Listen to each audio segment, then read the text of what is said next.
वेदांग। वेदांग 6 प्रकार के होते हैं। कितने? 6 प्रकार के होते हैं। व्याकरण, ज्योतिष, ज्योतिष निरुक्त, निरुक्त के बाद शिक्षा, शिक्षा के बाद कल्प, कल्प के बाद छंद। कौन कौन से? व्याकरण, ज्योतिष निरुक्त, शिक्षा, कल्प और छंद। व्याकरण, व्याकरण को अष्टयामी ने लिखा। किसने? व्याकरण को अष्टयामी और पाणिनि ने इसकी लेखनी की। ठीक है। ज्योतिष 12 संहिता इनकी पुस्तक है। 12 संहिता तथा निरुक्त की निरुक्त शास्त्र और शिक्षा की शिक्षा शास्त्र और कल्प की कल्प शास्त्र और छंद की छंद शास्त्र। जो निरुक्त है वह सायक महोदय ने इसकी रचना की। किसने? सायक महोदय ने रचना की, जिसकी भाषा विज्ञान होता है, जिसका अर्थ विज्ञान होता है, जिसकी भाषा विज्ञान होती है। विज्ञान का मतलब जो नई नई टेक्नोलॉजी पे काम करे उसको हम लोग विज्ञान कहते हैं। ठीक है। गौतम ऋषि ने कल्प छंद की रचना की। कौन सी? कल्प छंद कह लो या कल्प शास्त्र कह लो, उसकी उन्होंने रचना की। इसके बाद हमें पुराण देखने को मिलते हैं। वेदांग हो गए हमारे, इसके बाद हमें पुराण देखने को मिलते हैं। पुराणों की चर्चा हमें 18 देखने को मिलती है। कहा जाता है 6 शास्त्र होते हैं हिंदू धर्म में और 18 पुराण होते हैं। कितने? 18 पुराण होते हैं। तथा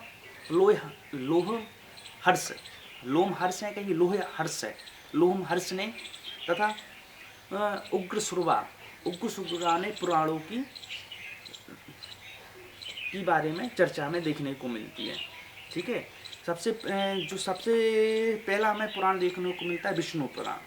विष्णु पुराण में मौर्य वंश की हमें जानकारी प्राप्त होती है। किसकी? मौर्य वंश की हमें जानकारी मिलती है। इसके बाद मत्स्य पुराण में हमें 7 वाहन की जानकारी मिलती है तथा 10 अवतारों की, विष्णु भगवान के 10 अवतारों की जानकारी मिलती है। 10 अवतारों में बौद्ध भगवान, राम, कृष्ण, 12 परशुराम, कृष्ण, राम, ऐसे जो कच्छ, मत्स्य, ठीक है, इस प्रकार जो 10 अवतार है भगवान के, उनके बारे में हमें जानकारी मिलती है। इसके बाद हमें वायु पुराण में गुप्त वंश की हमें जानकारी मिलती है तथा कहा जाता, इसी में कहा गया है कि जो चंद्रगुप्त मौर्य का घोड़ा था 3 समुद्रों का पानी पीता था। इसके बाद हमें मिलते हैं उपनिषद। इसके उपनिषद की हमें जानकारी मिलती है। उपनिषद जो गुरु के पास बैठ के समित ज्ञान की प्राप्ति करे उसको हम लोग उपनिषद कहते हैं। उपनिषद में 12 उपनिषद, बृहद उपनिषद, इसमें हमें यम और निकिता की जानकारी प्राप्त होती है। ठीक है। मुंडकोपनिषद में जो हमारे सत्यमेव जयते की चर्चा की गई है। किसे? हमें सदा सत्य बोलना चाहिए, बस हमें सत्य के अलावा कुछ नहीं बोलना चाहिए। जलकोपनिषद में ब्रह्मा विष्णु महेश की हमें सबसे पहले जानकारी प्राप्त होती है। अलोपनिषद में हमें अकबर के समय इस उपनिषद की हमें जानकारी मिलती है। अल्पोपनिषद को अकबर के समय लिखा गया था। ठीक है। इस प्रकार हमें देखने को मिलता है। इसके बाद हमें 3 ऋण की चर्चा भी देखने को मिलती है। देव ऋषि ऋण, पितृ ऋण। देव मतलब हमें कोई धार्मिक कार्यक्रम करते रहना चाहिए। ठीक है। ऋषि ऋण किसे कहते हैं? अपने पुत्र को शिक्षा जरूर दिलानी चाहिए। पितृ ऋण हमें अपने संतान से छुटकारा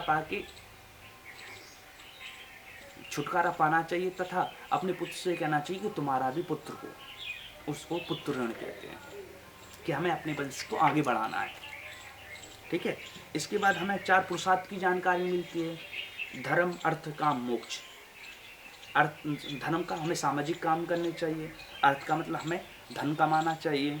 काम का मतलब हमें शरीर से कुछ भी ऐसा काम करना चाहिए जिससे दूसरों की हेल्प हो सके। और मोक्ष हमें भगवान में लीन होना है तो हमें भगवान का तप और जाप योग करना चाहिए।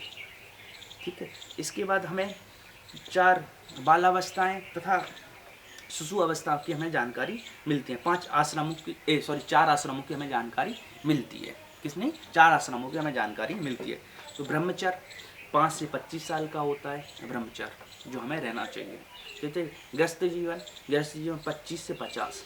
ठीक है। वानप्रस्थ 50 से 75। इसके बाद सन्यासी 75 से पूरा जीवन अपना जंगल में बिताना चाहिए। ठीक है। महाकाव्य, अब हम लोग सबसे लास्ट में आ जाते हैं महाकाव्य। महाकाव्य तो 2 प्रकार के होते हैं, एक है महाभारत तथा दूसरा रामायण। कौन कौन से? महाभारत तथा रामायण। तो हम पहले सबसे पहले रामायण की चर्चा कर लेते हैं। रामायण रामायण की रचना वाल्मीकि जी ने की। किसने? वाल्मीकि जी ने रचना की। किसकी? रामायण की। तथा इसमें प्रारंभ में 24,000 श्लोक थे। कितने? 12,000 श्लोक थे। वर्तमान टाइम पे इसमें 24,000 श्लोक हैं। कितने? 24,000 हमें श्लोक देखने को मिलते हैं। तथा इसमें जो अकबर के समय इसका फारसी में भी अनुवाद किया गया। इसका फारसी में ही अनुवाद किया गया। तथा हमें देखने को मिलता है अवधी भाषा। अवधी भाषा की रचना, जो रामचरितमानस है, अवधी भाषा की रचना मानस है, उसकी गोस्वामी तुलसी